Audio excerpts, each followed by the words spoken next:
Well, Mr. Rlaarlo MK07, you've done so well on your last couple crawl sessions that I think you deserve some upgrades.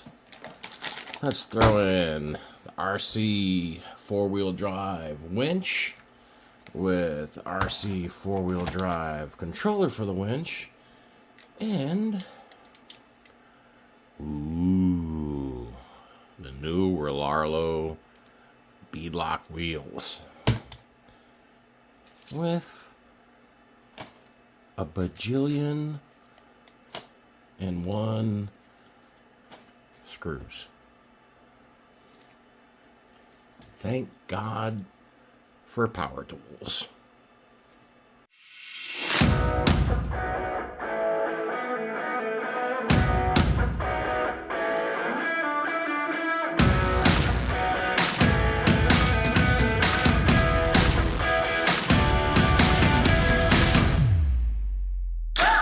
So, this is my Rlaarlo MK07. Y'all have seen a couple videos on it. Did a really nice trail crawling video with it. Did some repairs for defective parts when I first got it. I was really excited to get this truck just because I love the way it looks. I love the way it performs. All of its control systems are really, really cool. It's just out of the box. It was having some binding problems and it was breaking some gears. And it turns out it's mostly just because not all of them got fully lubricated out of the factory. After replacing the parts, getting them lubricated, which was very nice of Rlaarlo to send me all of the replacement parts, no issues. I got them all swapped in, and the thing was just absolutely spectacular. It was one of the best off-roading sessions I ever had. And Rlaarlo was even way nice and apologetic about the problem, so they sent me these brass portals free of charge. They even sent me the light control module that allows you to still maintain all of the working lights on it with a different remote. Should you decide to add a different receiver, a different remote for it, they did give me the module to be able to switch that all over. Personally, I like the Rlaarlo remote. I think it works really well, so I have no intention of changing it. So, since this thing did so well, it's so big. Oh my God. It's so big. That's what she said. I figured, okay, it's time to give it some upgrades. It deserves the upgrades. Not a big fan of these wheels. Now, these wheels, they're a 2.6 inch wheel on a 17 millimeter hex with a small hole. So, finding aftermarket wheels for them isn't that easy. Now, it is if you don't mind stepping down to like a 2.2. The problem is, if you go with the 2.2, you can see in there, there's no way it's going to clear those brass weights. And I didn't want to get rid of the brass weights. I like the heavy weight of this thing. I mean, it feels like just a big, heavy-duty machine. So I didn't want to go with the 2.2. Now, I did order a 2.9. That's used on the axial, because the 2.9 does have a 17 millimeter hex. That's the other problem with the 2.2. The vast majority of them do not have a 17 millimeter hex, so you'd have to replace it with a 12 millimeter behind there, and I didn't want to do it because they wouldn't fit the weight anyway, so didn't want to bother. I went through 3 different sets of 2.9s before I found one that actually cleared this very tiny gap between that 17 millimeter hex and the brass portal. But I did finally find a set that fit. What I didn't realize at the time, though, is that any of the 2.9 millimeter wheels, they use big tires. I mean, that's not tires for them, but the tires are about that size. So you're talking just over a 7-inch tire, where these tires are about 5 inches, give or take. So a 7-inch tire just wasn't going to clear all this. I mean, you get any suspension compression, you try to turn it, they're going to hit everything. And while they did look great, and I found a nice set that fit, just with a 7-inch tire wasn't going to work. So Luckily, Rlaarlo just came out with these very nice looking 3-piece beadlocks. Downside to them, like any beadlock, you've got to replace all of those screws, and then even the center caps. After you bolt it to the rig, then you got to bolt that center cap on, so you can't get access to the center nut. And then you have another half dozen screws on the backside. So you got these are for the backside, all of those for the beadlocks, and then all of those for the center caps. So that would put a cramp in anybody's hand. So I'm gonna be using my nice little Aero Max with the tiny tip for the edges, and then the good old trusty Milwaukee Fuel brushless for all the rest of these screws on there. But also, while we're in there, I found this RC4 wheel drive Warn winch. Now it says it's for 1/8, 1/10 applications, and this is a 1/7, so it's pretty close. But I have a feeling it's gonna fit on that mount perfectly fine. And I got the wireless remote for it. And I am also going to be doing I'm going to put an XT60 Y adapter directly on the battery, because this thing is driving so many different things through its factory radio system. You got the 2-speed shift servo, you've got the front wheel, rear wheel, all-wheel drive servo, front locker, rear locker, steering servo, light kit. There's so much stuff driving off of that factory radio system. I didn't want to put something like this on there and just absolutely tax the system to its max. So I did get a Y adapter that will run just fine off of this thing's 3-cell battery. And that way this gets as much voltage as he can and still, be within its specifications. And that way, when I do use the winch, I won't be browning out the lights and the servos and everything else on this rig. Because this winch is only rated for 12 pounds, and this weighs almost double that. So definitely won't be doing a deadlift on it, but it should be able to help it pull it out of any sticky situations. And we will try to do a deadlift on something. Maybe the H10 optic. So let me get all the tools set up, and I'm just going to get right at it. I'll try to do like a time lapse, because you guys don't need to see every last little bit of a wheel install. I will do a little bit more detail on the Warn winch here, but in effort to not make this video as ridiculously long as yesterday's video was on the H10 optic, I'm going to try to speed it all up as much as possible. And if time permits, hopefully we could find a trail today that's not absolutely flooded. Come along for the ride. So many screws.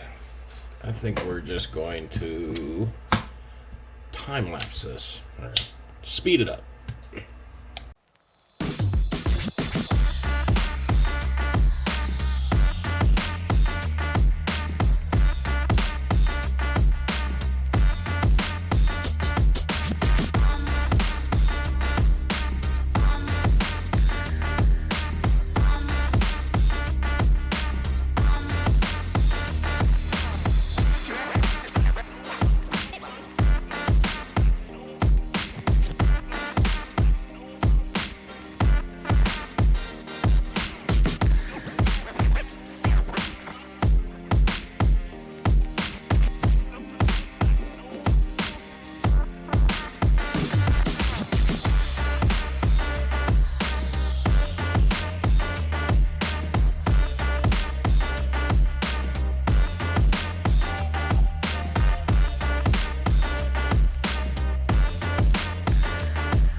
So now we are on to the slightly different from every other RC vehicle I have install of these.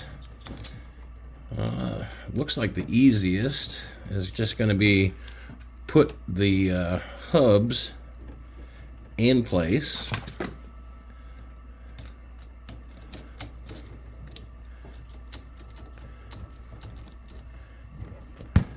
And tighten them down as well as you can, because once the wheels are in place, these caps are going to be over those, so you can't really get access to them anymore.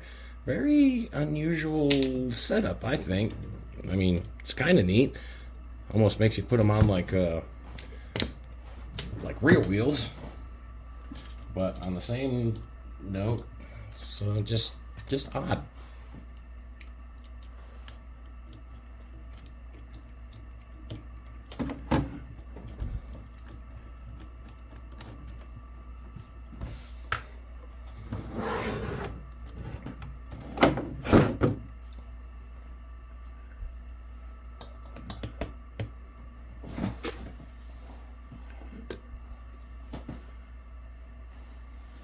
And since it is metal on metal, like usual, I'm gonna put a tiny bit of Loctite so that you don't end up vibrating those screws loose while you're traveling down your little rock trail.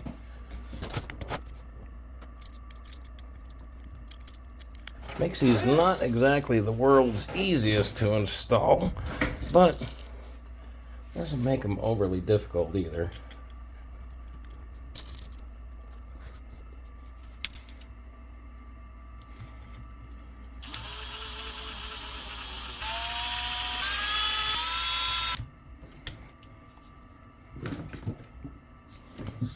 And there we go. So let me do the other three. I'm sure y'all don't want to sit through that, so I'll do that, and then we'll go to the winch. And boom, they are all done. Those look great. I wasn't really sure how those goldish bronze wheels were going to look against the green Jeep, but I think they look excellent. There's a lot of screws. Left over, but I imagine Rlaarlo knows you're going to end up losing at least one or two screws or breaking one somewhere along the way. So they did give you some extras, which is a nice thought.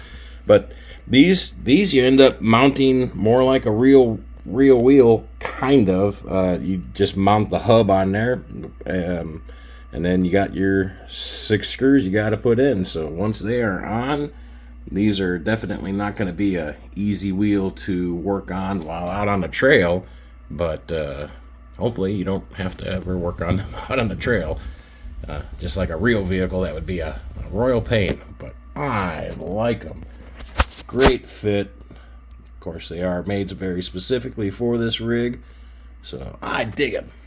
So now let's go ahead and do the winch. Now it's time to get on this very cool looking little winch.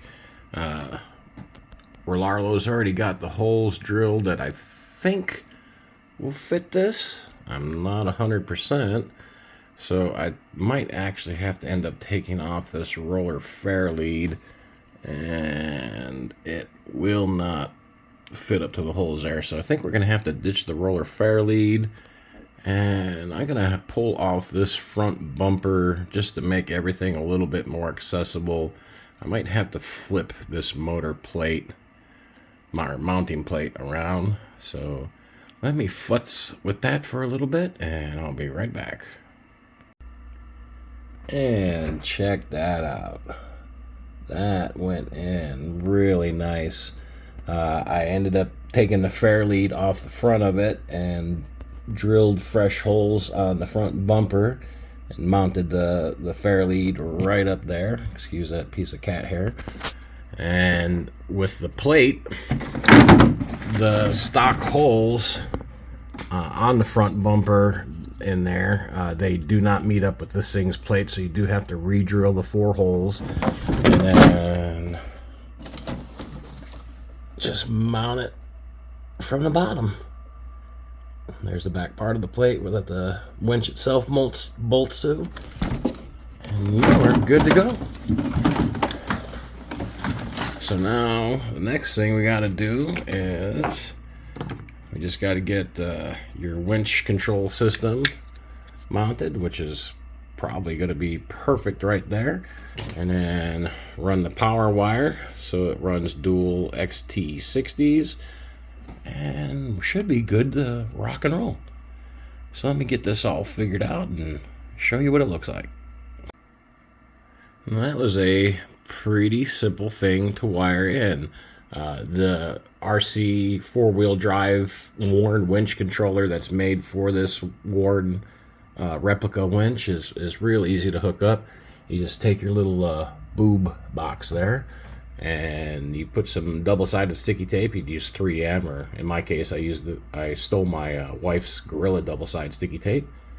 Get it mounted in place, get all the wires kind of cleaned up, and then I have this dual XT60 Y adapter because I wanted this winch to be able to have all the power and not have to go through the brain and the BEC system.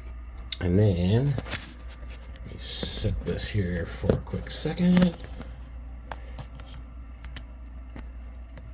Okay, get that plugged in. System is powered up, and you have this real fancy, cute little remote. You just turn it on, and look at that.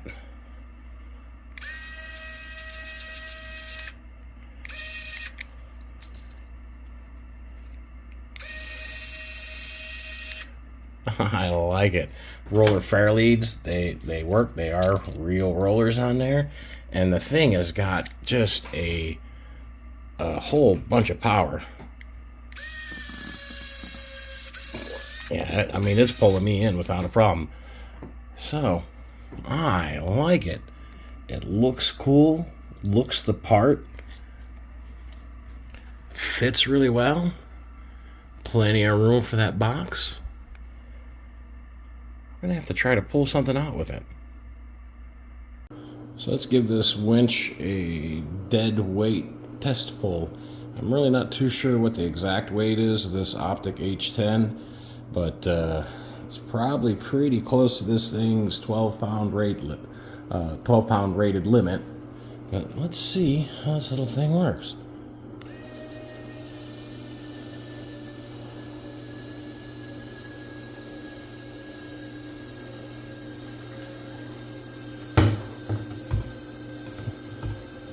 Not a problem. Lifts it with ease.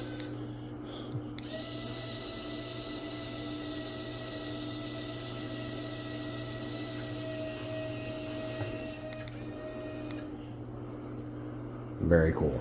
I like it. And don't you hate it when you're off-roading and you get stuck on bananas?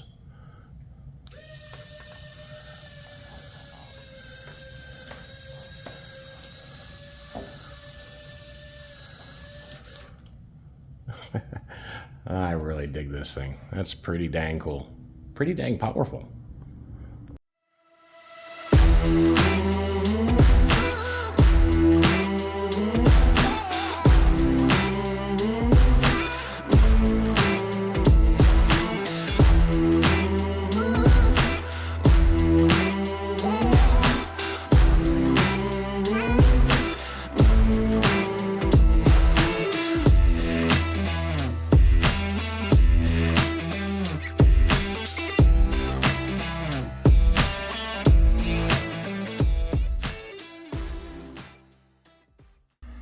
So that's going to end this weekend's build series and upgrades and repairs. The Rlaarlo didn't need any repairs this time, but I did want to get that RC four-wheel drive Warn winch installed, and I am just loving it. I think the fair lead looks great. It was very easy to modify to put that in.